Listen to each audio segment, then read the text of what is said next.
Hi everyone, welcome to Gopi study circle. So friends, ఈరోజు మనం profit and loss నుండి ఒక ఇంపార్టెంట్ మోడల్ డిస్కస్ చేద్దాం. మరి ఈ లాభ నష్టాల్లో మనం ఒక క్వశ్చన్ ఆల్రెడీ మనం తీసుకున్నాం. నేను టాపిక్ తీసుకునేటప్పుడు ఒక క్వశ్చన్ ఏంటిది అంటే 70 article cost price of 70 articles is equal to selling price of 80 articles అని చెప్తా ఉంటాం. అంటే 70 వస్తువుల కొన్న ధర 80 వస్తువుల అమ్మిన ధరకి సమానమైతే ప్రాఫిట్ ఆర్ లాస్ పర్సంటేజ్ ఏంటి అనేది మనం సింపుల్గా బేసిక్ క్వశ్చన్ డిస్కస్ చేసాం. కానీ ఇక్కడ నీకు కనిపించే క్వశ్చన్ ఏంటిది అంటే కన్ఫ్యూజన్ క్వశ్చన్ అన్నట్టు. ఏంటిది? అంటే స్టోరీ ఇవ్వడం వల్ల, ఇలా స్టోరీ ఇవ్వడం వల్ల అసలు ఏం చేయాలో తెలియక మనం ఖచ్చితంగా వదిలిస్తాం. అలా కాకుండా మనం ఏం చేయాలంటే చూడండి, question a retailer what 325 classmate notebooks and 180 Vardhaman notebooks at the same price. He sells classmate notebooks in such a way that he can buy 390 classmates notebook with the selling price of 300 classmate notebooks. Again, he can buy only 490 Vardhaman notebooks with the selling price of 700 Vardhaman notebooks. What is the overall percentage of profit or loss of the retailer అంటున్నాడు. So ఇక్కడ first ఇచ్చిన స్టేట్మెంట్లో మీరు చూడండి, ఒక retailer ఇక్కడ ఏమంటున్నాడంటే 325 classmate నోట్బుక్లను మరియు ఇక్కడ ఏమంటున్నాడు 180 వర్ధమాన్ నోట్బుక్లను అసలు ధరకే కొనుగోలు చేశాడు అనేది ఒక స్టేట్మెంట్ ఇచ్చిండు. మరి ఇక్కడ ఈ 325 ఈ 180 వర్ధమాన్ నోట్బుక్స్ సంబంధించిన కాన్సెప్ట్ అనేది నాకు అవసరం లేదు అనేది ఇక్కడ ఒపీనియన్. నెక్స్ట్ ఏంటంటే అతను 300 చూడండి, 300 క్లాస్మేట్ నోట్బుక్ల అమ్మకపు ధరతో ఇక్కడ చూడండి 300 నోట్బుక్స్ అన్నాడు. 300 నోట్బుక్స్ క్లాస్మేట్ సంబంధించింది. ఇక్కడ 300 నోట్బుక్స్ ఏవైతే ఉన్నాయో దాని యొక్క అమ్మకపు ధరతో 390 క్లాస్మేట్ నోట్బుక్స్లను కొనుగోలు చేసే విధంగా క్లాస్మేట్ నోట్బుక్లను విక్రయిస్తాడు.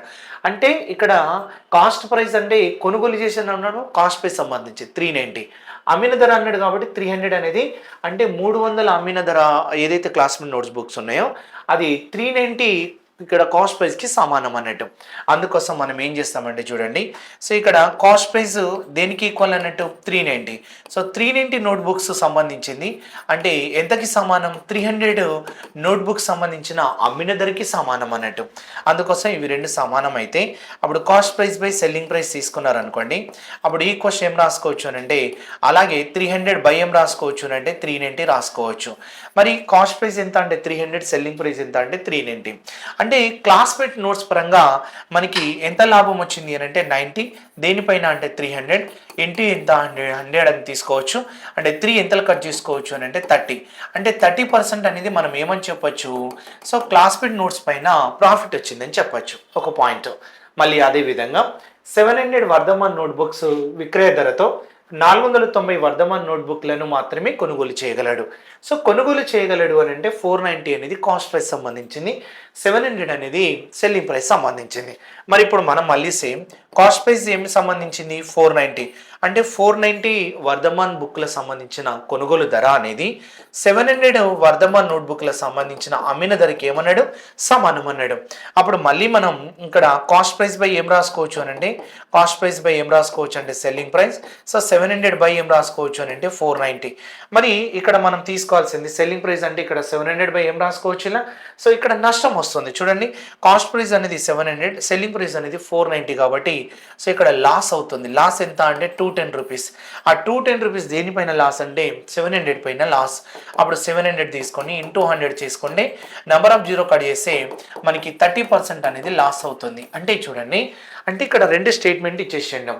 ఇక్కడ మనకి అమ్మకపు ధరకి కొన్న ధరకి సమానం, ఇక్కడ అమ్మకపు ధర కొన్న ధరకి సమానం అన్నాడు. మరి లాస్ట్ ఏమన్నాడు అంటే చూడండి, అయినా రిటైలర్ యొక్క లాభం లేదా నష్ట శాతం ఎంత అన్నాడు. లాభం లేదా నష్ట శాతం, ఇక్కడ ప్రాఫిట్ ఎంత 30%, ఇక్కడ లాస్ ఎంత 30%. అరే ప్రాఫిట్ 30% వచ్చింది అండ్ ఇక్కడ లాస్ కూడా 30% వచ్చింది. +30 వచ్చింది, -30 వచ్చింది. అండ్ క్యాన్సిల్ చేస్తే మనకి 0%, నో లాస్ నో ప్రాఫిట్ వచ్చినట్టు, రైట్? మరి నో లాస్ నో ప్రాఫిట్ అంటే ఓవరాల్గా 0% వచ్చింది కాబట్టి ఆప్షన్లో ఏమైనా ఉందా? లేదు. అలాంటప్పుడు ఆప్షన్ని మనం ఏం రాసుకోవచ్చు, నన్ ఆఫ్ దీస్ అనేది ఆన్సర్గా తీసుకోవచ్చు, రైట్? Thank you.